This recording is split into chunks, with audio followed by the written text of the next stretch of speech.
Meilleuragent.com, c'est un site de courtier en agent immobilier. Ça flou quoi, inventer les mecs là, non? Sébastien Lafont, vous êtes président d'une agence immobilière, c'est ça? Sébastien Lafont, c'est vrai, nous sommes une jeune société. C'est derrière ces fenêtres anonymes que sont installés les bureaux du site Meilleurs Agents. Meilleurs Agents qui lance donc une campagne de pub à la télé. Et oui, c'est une première pour le site d'estimation immobilière en ligne, avec un spot qui met en scène Louis XIV et son contrôleur général des finances Jean-Baptiste Colbert.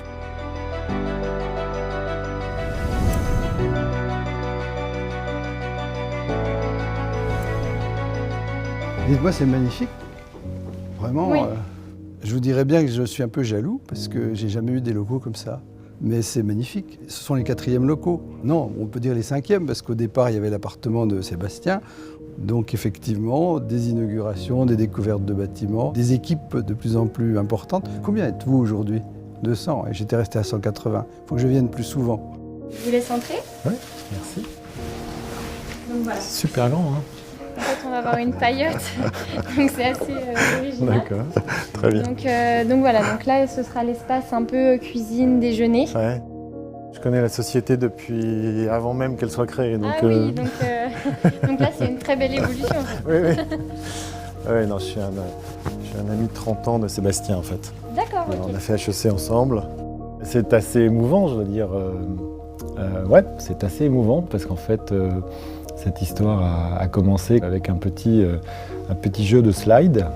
Je me souviens très bien. Pardon, je suis un peu ému. Moi, je les ai connus donc en train de faire de la peinture, poser de la moquette. Je crois que c'est Jordan qui avait posé la moquette un peu. Il y avait ça ondulait parce que c'était pas exactement la bonne taille. Pardon Jordan, je sais pas si c'était lui ou Julien ou je sais plus qui. Donc c'est marrant de voir ces 4 mecs-là, plein de talent, plein d'ambition, transformer tout ça en 10 ans à peine. En fait, on avait une particularité avec Meilleurs Agents, dès le début, qui était une équipe très solide de 4 fondateurs, très complémentaires, avec un profil plutôt opérationnel, un profil plutôt immobilier, un profil plutôt tech, et puis un profil plutôt management, business avec Sébastien. Beaucoup d'entrepreneurs souhaitent travailler avec notre cabinet. Du coup, nous, on a un pari à faire sur ceux qu'on choisit. En réalité, ils sont arrivés un peu presque par effraction ici. Et on a vu arriver les 4 mousquetaires, là, ou les Beatles de l'immobilier. Et ça nous a beaucoup séduit, je dois dire. J'ai tout de suite eu un coup de cœur. Parce que c'est à la fois des hommes très jeunes d'esprit et à la fois très matures. Ils ont envie de réussir, mais tout en gardant cette humanité entre eux.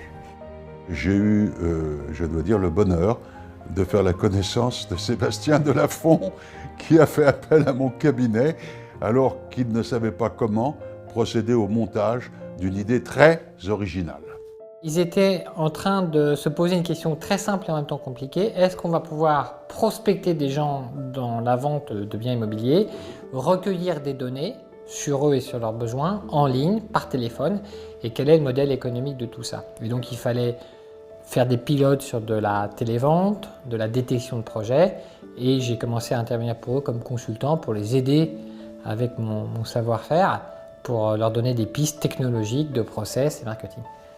Ce qui m'a frappé aussi, c'était leur sensibilité à ce que leur travail soit bien fait et aussi à la qualité scientifique de ce qu'ils produisent. Le fait que Meilleurs Agents disposent justement des données au moment de la formation du prix permet d'avoir un indice qui peut coller d'autant mieux au marché. Et arriver à mettre ensemble le monde professionnel et le monde académique, c'est toujours très riche en termes d'échanges. Quand c'est bizarre et c'est farfelu, c'est là où on a envie d'y aller. Donc aujourd'hui, quand on zoome sur leur carte et qu'on regarde les prix immobiliers, il y a un petit peu des méthodes géostatistiques qui sont là-dedans et qui permettent d'avoir une prévision plus fine. Donc nous travaillons exactement comme on le ferait dans un labo de recherche. Les anecdotes les plus amusantes, c'est les relations qu'ils pouvaient avoir au tout début avec les agents immobiliers. On a eu beaucoup de mal à leur expliquer qu'en réalité, on n'était pas des concurrents, mais que Meilleurs Agents était une aide considérable pour la réussite de leurs agences. On est quand même sur un marché où il y a des milliards d'actifs qui s'échangent chaque année, comme la bourse, quelque part. Cette société, cette innovation arrivait au bon moment. Elle avait toute sa légitimité parce qu'elle allait donner une meilleure visibilité à tous les décideurs du marché. Elle allait renforcer son dynamisme. Il y a cette dimension de justesse de vision et de liens amicaux qui a façonné une relation qui est vraiment durable. Le premier conseil qu'on leur a apporté, c'est ayez quelque chose à dire. Il faut du contenu. Si vous voulez prendre la parole, il faut avoir du contenu. Il faut avoir quelque chose à dire et de préférence quelque chose de nouveau, de pertinent, d'impertinent, d'intéressant. Le baromètre est né d'une discussion avec Sébastien et juste pour la petite histoire, on a ensemble fêté le 100e il y a quelques semaines maintenant. Après, il y a le grand moment fondateur qui a quand même été le grand coup de pub du départ. On s'est levé à 4 h du matin, on s'est habillé de kawaii pour pas se mettre de la peinture partout. On allait faire des tags et des pochoirs voilà, sur les trottoirs de Paris pour donner le prix du mètre carré. Là, ils sont mis en mode warrior, Jordan et Julien. Là. Il fallait lancer un peu l'histoire, lancer le site. Évidemment, l'idée, c'est d'aller mettre ces mètres carrés partout devant les médias dans Paris. Devant Europe 1, on peut lire ce prix, 10 980 €. De quoi s'agit-il? Le salaire quotidien de Laurent Ruquier?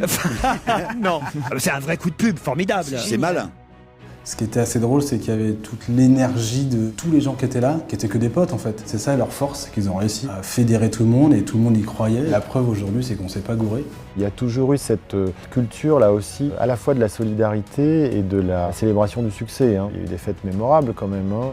Je me souviens d'une soirée dans un club de speed dating qui était assez particulière. Et il y avait une petite tension à l'idée d'arriver dans un club de speed dating pour une soirée corporate. Et j'ai vu l'entreprise changer de modèle économique, changer de test, aller toujours au bout, comme des laborantins qui cherchent un code source, une molécule, etc. Très sincèrement, j'aurais eu une relation de fournisseur à client, je les ai envoyés bouler 150 fois. Je me souviens notamment d'un moment un peu difficile où la société a justement décidé de passer d'un modèle transactionnel à un modèle d'abonnement, où elle a imposé à un certain nombre des agences de son réseau de devoir payer un abonnement pour quelque chose qu'ils avaient gratuitement avant. Et là, il y a eu un moment très dur qui est qu'en l'espace d'1 mois, on a perdu peut-être la moitié de clients et donc on avait une courbe de reporting un peu effrayante au board. Là-dessus, alors c'est mon ami, donc je vais être forcément taxé de partialité, mais je pense que Sébastien est d'une résilience totalement délirante. Pour lui, il n'était pas question de baisser les bras parce qu'il y avait trop de gens dans l'entreprise qui croyaient au projet, qui s'étaient investis, qui avaient rejoint l'entreprise. C'est ça, je pense, qui lui a donné le courage et l'énergie pour continuer à se battre, pour trouver les solutions. Ils disent toujours que je suis leur bonne fée et que mon métier, ou peut-être ma qualité première, c'est de pouvoir lire au travers des personnes. Ils avaient besoin de se lâcher, tout simplement, de s'exprimer. C'est une force dans cette entreprise, c'est de se parler, c'est d'oser dire. Et je pense qu'ils le font aussi avec intelligence, avec bienveillance. Et puis surtout, la richesse de Meilleur Agent, c'est la qualité de toutes ces personnes qui, multipliées, devient une montagne. Toute l'équipe est restée très soudée, que ce soit les fondateurs, et je rajoute Thibaut Rémy qui a rejoint les 4 fondateurs qui forment maintenant une équipe de 5 personnes très soudées à la tête de Meilleurs Agents, avec des actionnaires qui, depuis le début, se sont tenus les coudes, même dans des moments qui ne semblaient pas faciles. Et je pense aussi aux actionnaires et business angels d'origine qui ont largement contribué aussi au financement de la société. Donc on a eu pendant 6 ou 7 ans des boards très riches. On avait trouvé le business model qu'on devait avoir et maintenant on savait qu'on pouvait mettre la barre toute là-dessus. Il y a un cercle vertueux qui se met en place, qui en principe ne fait que s'accélérer, qui est que plus vous avez d'agences, plus vous avez de vendeurs potentiels qui vont venir et plus vous avez de vendeurs potentiels, plus vous avez d'agences qui s'intéressent au sujet. Il y a pour nous 2 choses. La première, c'est l'équipe, ce qui est le plus important dans une société, mais aussi le modèle d'affaires, qui est un modèle d'affaires qui est extrêmement puissant. Et donc en particulier, on les a aidés à identifier les goulots d'étranglement qui permettent donc d'accélérer la croissance. Ça marche tellement bien ici que maintenant il faut dupliquer d'autres villes, d'autres pays, en faire une société mondiale. Ce sera la première étape vers la licorne. Je veux faire partie de l'aventure et grimper avec eux. Mais au-delà de ce business-là, il y a toujours eu, dès le départ, l'envie de créer une entreprise avec quelque chose qui fasse que les gens y soient contents, puissent s'y développer. Il y avait un livre fondateur au départ lié à la façon dont les dauphins se comportent. C'est une stratégie qui consiste à coopérer, à s'entraider et à être plus forts ensemble dans un monde qui n'est pas toujours peuplé d'animaux sympathiques. Et c'est une chance de pratiquer ce type de stratégie parce qu'on attire les meilleurs. Mais ce n'était pas évident pour moi quand j'ai rencontré Sébastien, bien sûr. Ils m'ont énormément apporté sans qu'ils s'en rendent compte, en pensant que c'était moi qui donnais des conseils. Et en fait, en ressortant, j'avais gagné aussi en sagesse et en connaissance. Le message que je pourrais leur transmettre, c'est tout le bonheur que j'ai à les voir se développer à les voir s'accomplir et à les voir évoluer. On a franchi un certain nombre de marches dans l'escalier. Il y en a encore pas mal qu'on va franchir. La réussite de Meilleurs Agents, c'est un bonheur.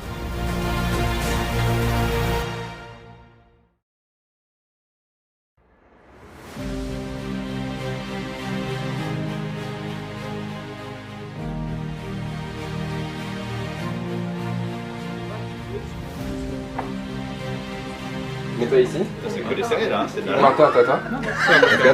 Voilà. On commence comme ça, tac, tac, jamais tac. On mange pas comme ça, je suis un peu... Voilà, et vous avancez comme ça. On va essayer. Ok. Allez. Je sais pas comment... Allez, on fait le tour les gars. Attends, pas trop vite.